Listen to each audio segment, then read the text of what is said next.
पूछे बिना मेरी शादी तय करने वाले वो कौन होते हैं यार? तेरा चाचा। अरे चाचा होगा तेरा यार, मेरी शादी है मुझसे पूछना तो चाहिए। अरे पूछेगा तो तुझे सुनाई नहीं देगा, और सुनेगा तो तू बोल भी तो नहीं सकता। तो हम सब लोगों ने मिलकर कर दिया फैसला। पांड्या, तू हालात को समझ नहीं रहा है। इसमें समझने की कौन सी बात है? तुम चुप रहोगे तो ऑटोमेटिक तुम्हारी शादी हो जाएगी, अगर मुंह खोलोगे तो ऑटोमेटिक तुम्हारी मौत हो जाएगी। अब इसमें कौन सा ऑटोमेटिक हालात तुम्हें चाहिए, वो फैसला तुम कर लो। अरे लेकिन पांड्या मेरी बात। सोचने की जरूरत नहीं है, यह हरगिज नहीं हो सकता। यह रिश्ता हमारे लायक नहीं है। पता नहीं कहां से आया वो। इतना इंतजार करने के बाद अपनी प्यारी सी बहन के लिए तुम्हें यही लड़का मिला। उसको समझने वाला, उसको चाहने वाला चाहिए था। उसके आगे मैंने कुछ नहीं सोचा। प्यार ही सब कुछ नहीं होता, जीना भी तो है। वो तो बोल नहीं सकती, और उससे शादी करने वाला ना बोल सकता है ना सुन सकता है, तो फिर जिएंगे कैसे? जुबान है ना मेरे पास, तो बोलेंगे उनके लिए। कान है ना मेरे पास, सुनेंगे उनके लिए। पागल हो गया तू? अभी तक इस घर में कोई भी गलती करता था तो तुम सजा देते थे और सब स्वीकार करते थे, मैं भी। और आज तू गलती करने जा रहा है, भुगतेगा तू। मेरी बात याद रखना, बहुत भुगतेगा तू। भुगतूंगा, लेकिन बिना किसी शिकायत के। ये सारी धन दौलत आपकी है काका, आप ही को सौंप दूंगा। खाली हाथ चला जाऊंगा, लेकिन बस इतना चाहता हूं कि मेरी बहन की शादी इसी मंडप में हो। क्या कहा? क्या कहा तुमने? अपनी मेहनत से खड़ी की हुई ये इमारत, ये संपत्ति छोड़कर चले जाओगे ऐसे ही? ये सब जायदाद मेरे किस काम की? मेरे लिए तुझसे बढ़कर और कुछ है क्या? मैं सिर्फ इतना चाहता हूं कि हमारे साथ धोखा ना हो, मेरी बेटी के साथ धोखा ना हो। नहीं काका, मुझे पूरा भरोसा है कि वो हमें धोखा नहीं देगा। भैया,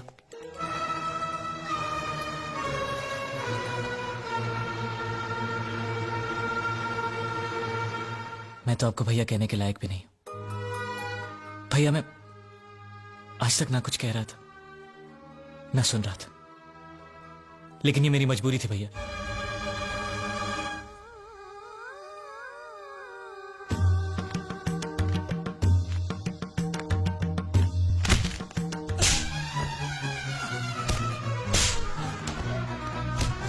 चाची जी, ये मेरी मजबूरी थी।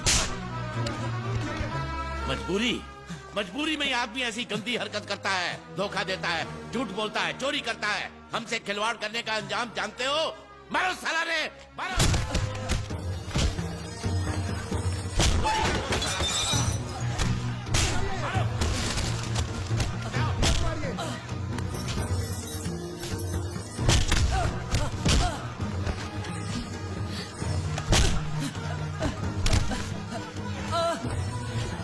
रुक जाओ, छोड़ दो उसे, रुको। अब पता चली तुम्हें इसकी असलियत। अब भी अपनी बहन की शादी इसके साथ कराना चाहते हो तो जाओ करा लो।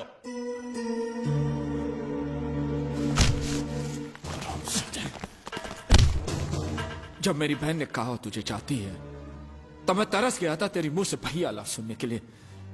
लेकिन आज मैं यही लफ्ज एक धोखेबाज के मुंह से सुन रहा हूं। क्यों किया तूने ऐसा? क्यों? मुझे माफ कर दीजिए भैया। माफ कर दो? मेरे साथ जो धोखा तूने किया वो मैं माफ कर सकता हूं, लेकिन मेरी बहन के साथ जो धोखा तो मजाक तूने किया है वो मैं कभी माफ नहीं कर सकता हूं। आज के बाद तो कभी कुछ नहीं बोलेगा। हटे आप, कभी कुछ नहीं बोलेगा तो बस। मैं सब कुछ सह सकता हूं, लेकिन ये धोखेबाज का इल्जाम नहीं सह सकता। आपकी बहन को मेरे बारे में सब कुछ पता है, कुछ भी नहीं छुपाया मैंने उससे। बल्कि मेरे बारे में वो जितना जानती है इस दुनिया में और कोई नहीं जानता।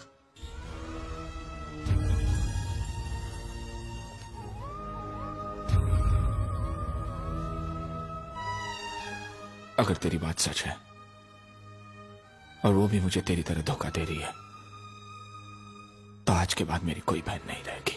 नहीं भैया, आप उसे कुछ नहीं करेंगे। इसमें उसकी कोई गलती नहीं है भैया। आज आपको पूरी सच्चाई सुननी पड़ेगी।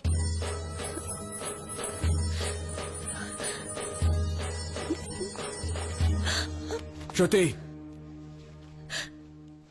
बहना, ये क्या कर रही थी तू? हाँ? इसमें तुम्हारी गलती कोई नहीं है। बेटा हमारे दर पे आने वाले हर आदमी के हम आंसू पहुंचते हैं। तू भी तो वही कर रही थी ना। देखो देखो, तुम जो चाहोगी वैसे ही होगा। मेरे लिए तुम्हारे से बढ़कर खुशी इस दुनिया में और कुछ नहीं है। नहीं बेटा, बेटा नहीं, नहीं रोते। बेटी, जीत ने हमें सब कुछ बता दिया है। वो बहुत नेक लड़का है, हमें उस पर पूरा भरोसा है। आज तक तुमने कई झूठ बोले, लेकिन आखिर में सच भी। मानता हूं यही सच्चाई है। आज से तुम्हें अपना अतीत भूलकर हमारे साथ रहना होगा। तुम पर किसी और का हक नहीं होगा। जी। अगर तुम्हें मेरी बात मंजूर है तो तुम्हें एक और वादा करना होगा कि तुम श्रुति को छोड़कर कभी नहीं जाओगे, जिंदगी भर उसका साथ दोगे। अगर तुम इरादे के पक्के हो तो ये वादा करना।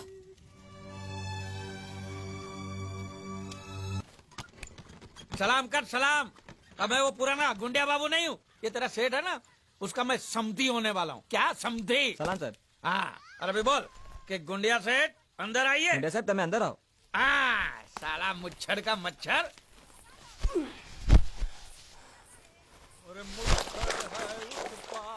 मालिक, ओ मेरे मालिक, मालिक, मालिक, खादर बच्चा, अंदर मत जाओ, अंदर मत जाओ, वापस जाओ, वापस जाओ, वापस जाओ। गुंडिया सेठ ने एक बार कदम आगे बढ़ा लिया, पीछे नहीं हटता। अरे समझा? एक बार कदम आगे बढ़ाया तो हाथ पे चल के वापस जाओगे, अंदर मत जाओ। कपड़े दो, कपड़े दो। मैं अपने बेटे और समझी से मिलने जा अरे रहा हूँ। बेटा नहीं, भतीजा। भतीजा था, अब मैंने उसे गोद ले लिया। अरे किससे गोद ले लिया? मुझसे? हाँ? मैं जो चाचा था ना उसका, मैंने अपने आप से गोद ले लिया तो बाप बन गया ना। हे भगवान, मालिक अंदर मत जाओ। अरे तू कौन होता है मुझे रोकने वाला? चला हट, हट। मालिक वो बोला। कौन बोला? एक मिनट, एक मिनट, एक मिनट। तू क्या बोला? હું કઈ નથી બોલ્યો। ये तो बोलता कुछ नहीं बोला, तो तू क्यों बोला कि वो बोला? मैंने नहीं बोला कि वो बोला, तो तूने क्या बोला? मैंने बोला कि वो बोला। लेकिन मैंने जब उससे पूछा कि वो बोला तो तू बोलता कि वो नहीं बोला, हाँ वो नहीं बोला। और तूने मुझे बोला कि वो बोला। मैंने नहीं बोला कि वो बोला, मैंने बोला कि वो बोला। ये पकड़ तू, हेलो। ये पकड़ तू जरा। मरोगे, आज मरोगे। हाँ, देखो कौन आया है। आओ आओ गुंडिया, तुम्हारा ही इंतजार था। ये देखो क्या लेके आया हूं मैं। खाखरा है, जलेबी है, गांठिया है, बर्फी है, हलवा है, मोहनथाल है। ये तुम्हारे लिए चकली, खाखरा, ये सब खा। और कोपरा पाक और मैसूर पाक भी है। मेथी पाक नहीं लाए? नहीं, वो नहीं लाया हूं मैं। कोई बात नहीं, वो हम तुम्हें देंगे। जरूर, अपने हाथों से खिलाना। भतीजे से मिलोगे? हाँ, बुलाओ बुलाओ। कन्हैया, तेरे प्यारे चाचू आए हैं। चाचा जान। कन्हैया, तुम इसके क्या लगते हो? चाचा। लेकिन ये ऐसे नहीं समझेगा, उसकी भाषा में समझाना पड़ेगा। ये देखो देखो, ए ए चा चाचा, समझा? समझ गया, आप मुझे चाचा कह रहे हैं। हाँ। मैंने कुछ सुना? जी। हाँ? कैसे हैं आप चाचा जी? जबा जबा नहीं। ए, क्या? मेरे पति ने बोला, मेरे पति ने पहली बार बोला, पहली बार।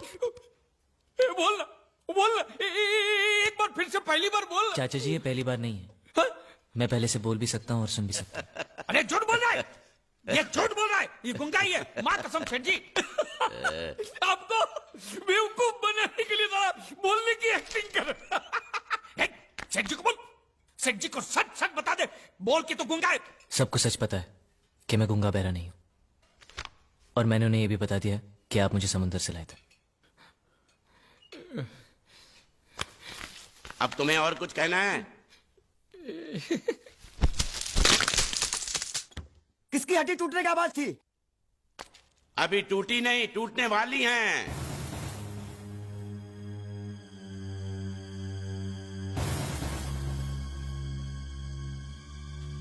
ये सब खा के खत्म कर, फिर मंगल फैसला करेगा कि तेरे साथ क्या करना है।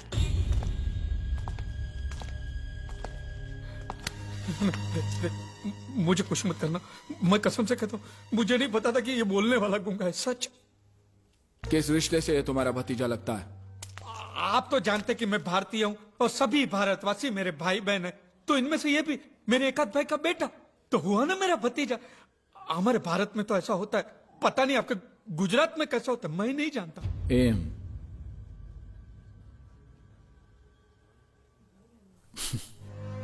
जो भी हो, तुम उसे यहां लाए हो इसलिए तुम्हारी उधारी माफ। तो ब्याज का क्या है? वो भी माफ, वो भी माफ।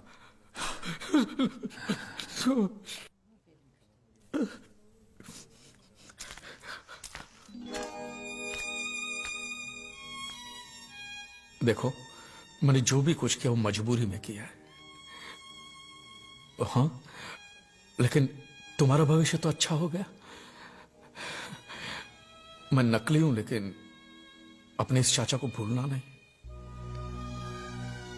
आज मैं जो भी कुछ हूं आपके और बांडिया की वजह से नहीं भूलूंगा, मरते दम तक नहीं भूलूंगा।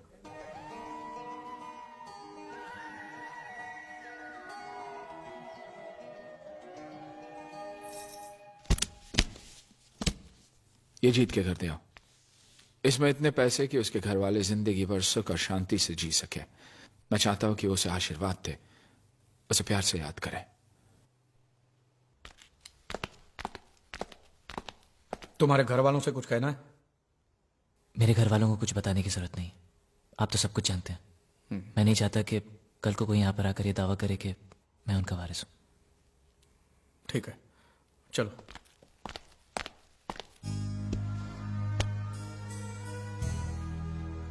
नहीं, हमें ये पैसा नहीं चाहिए। अब ऐसा सोच लीजिए जीत ने आपके लिए भेजा है। हाँ, और हमने जो धंधे में कमाया उसमें जीत का भी तो हिस्सा है ना। तुम ही बताओ बेटी, क्या करना चाहिए? आपने बिल्कुल ठीक कहा, हमें इन पैसों की जरूरत नहीं है। क्या करेंगे हम इनका?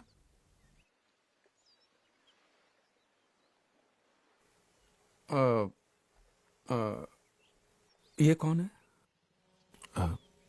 ये वो जीत की जीत की क्या? जीत की विधवा है। पूजा? आपको कैसे पता? जीत ने बताया था। क्या बताया उसने मेरे बारे में? कि वो मुझे पसंद करता है। तुम अंदर जाओ बेटी। आप जीत को करीब से जानते थे? करीब से नहीं, दिल से। काश मैं उसके दिल को जान पाता, तो आज ये नौबत कभी नहीं आती। सब तकदीर का खेल है। अब तो हम भी यही तसल्ली दे सकते हैं अपने आप को। ये पैसा आप रख लीजिए और इस लड़के की शादी करवा दीजिए। और मैं आपसे भी कहता हूं मास्टर जी कि आपके दिल में अगर जीत के लिए थोड़ा सा भी प्यार है ना, तो बाकी की जिंदगी आप खुशी से बिताइए। हाँ हाँ, वो मर गया तो क्या हुआ? आज देखिए अच्छी पोजीशन पे तो पहुंच गया ना। कम से कम इस बात की तो खुशी होनी चाहिए आपको।